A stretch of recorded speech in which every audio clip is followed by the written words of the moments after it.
Markets all flat, waiting for more data. I'm Darren, and this is 3 things you need to know for Tuesday, April the 9th. The Biden administration is not giving up on using your money for others' college tuition, even canceling the debt. His latest attempt seeks to cancel 30 million borrowers' loans. Biden said too many people feel the strain and stress of student loans. Hey Biden, I'm feeling the stress of my car loan. Can you do a bro a favor? Taiwan Semiconductor, or TMSC, is getting $11.6 billion of loans and grants from the American taxpayers to build chips products in Arizona. And that's 4 years from now. Pass bills now, pay later. It's the American Congress way. The Vatican has been working on a document for 5 years called the Dignitas Infinita, which studies threats to human dignity in the world. It criticizes gender theory, trans surgery, and surrogacy. Other subjects tackled are abortion, human trafficking, poverty, euthanasia, and the death penalty. Wait for the backlash in 3, 2, Trade while you're sleeping across time zones with Arbitrage Trade Assist. Sign up today at arbitragetrade.com. Arbitrage Trade is your trusted source for business, finance, and tech info. We all make promises, big and small. I pledge allegiance to the flag of the United States of America. I do solemnly swear to help you when you're in need, to be considerate and caring, to be your loving, faithful friend, partner, child, parent, neighbor. One of our most important commitments is to support our nation's veterans. Learn how you can help a veteran going through a difficult time by visiting maketheconnection.net. What is a credit score? Caroline writes, the concept of credit has been around for centuries, but the modern credit score only emerged in the 1950s. Before then, lending decisions were subjective, often based on a borrower's personal relationship with the lender and a manual review of their financial situation. In 1956, Bill Fair, which was a mathematician, and Earl Isaac, which was an engineer, founded Fair, Isaac & Company, known today as FICO, and created the first credit scoring system.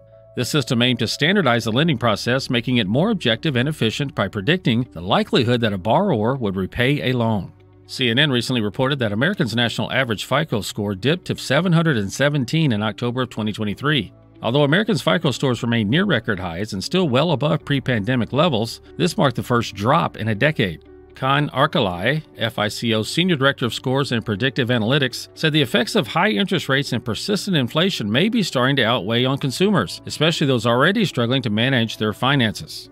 In the same October 2023 report, FICO noted that just over 18% of the U.S. population had a 30-day or worse past due payment on at least one credit account in the prior year. While the percentage of Americans who are behind on credit card payments has risen, consumers have continued to prioritize paying their mortgage and car loans. According to the CFPB, which is the Consumer Financial Protection Bureau, a credit score is a prediction of your credit behavior, such as how likely you are to pay a loan back on time, based on information from your credit reports. Companies use a variety of mathematical formulae called scoring models to create your credit score. The exact formulae for calculating a credit score are proprietary, but the general components include your bill-paying history, current unpaid debt, the number and type of loan accounts you have, how much of your available credit you're using, and whether you have had a debt sent to collection, a foreclosure, or a bankruptcy, and how long ago those were. In addition to having varying inputs, you do not have just one credit score. Each credit score depends on the data used to calculate it, and it may differ depending on the scoring formula, score of the source used, and even the day when it was calculated. Ranges vary depending on the credit scoring model, but generally, credit scores from 580 to 669 are considered fair, 670 to 739 are considered good, and 740 to 799 are considered very good, and then 800 and higher are considered excellent. What can your credit score be used for? Well, lenders use your credit score to determine whether to approve you for products such as mortgages, personal loans, and credit cards, and also what interest rates you will pay. A higher credit score makes it easier to qualify for a loan and may result in a better interest rate or loan terms. Prospective employers may check your creditworthiness to see whether you're a reliable person. Utility companies and other service providers may check it to decide whether you are required to make a deposit. So what good habits can you cultivate to bring a strong credit score? Well, just pay your loans and bills on time, every time. One single skip payment could knock more than 100 points off your credit score. If you have a hard time keeping up with your bill due dates, try setting up text reminders or automatic payments. Don't get close to your credit limit. Many credit scoring models look at how close you are to being maxed out, so try to keep your balances low compared to your total credit limit. If you have a good history of paying your bills on time, you can also occasionally call your credit card company to request an increase in your credit limit. Have a long credit history. Credit scores are often based on experience over time. The more experience your credit report shows with paying your loans on time, the more information there is to determine if you are a good credit recipient. If you're not using a certain credit card, it's best to keep it at home and not use it rather than closing the account. Depending on the age and credit limit of the card, it can hurt your credit score if you close the account. Have a mix of credit types. A variety of credit types shows lenders you can manage various types of credit. It can include installment credit, which is like car loans or mortgage loans, and revolving credit, such as credit cards. Only apply for credit cards or loans that you need. Credit scoring formulas look at your recent credit activity as a signal of your need for credit. Too many recent applications for credit can negatively affect your credit score. Check your credit report. If you spot suspected errors, dispute them. If you had old credit card accounts you are not using, keep an eye on the accounts to make sure that an identity thief is not using them. Your credit score is a number that can have a significant impact on your financial life.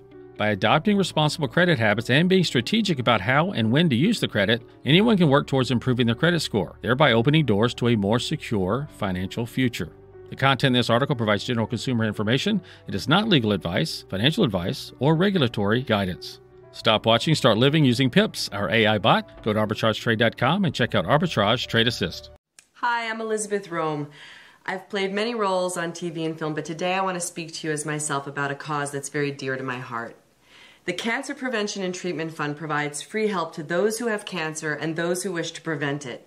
They've also worked tirelessly on banning cancer-causing chemicals in our homes and neighborhoods. I want to thank them as a mom for protecting our families.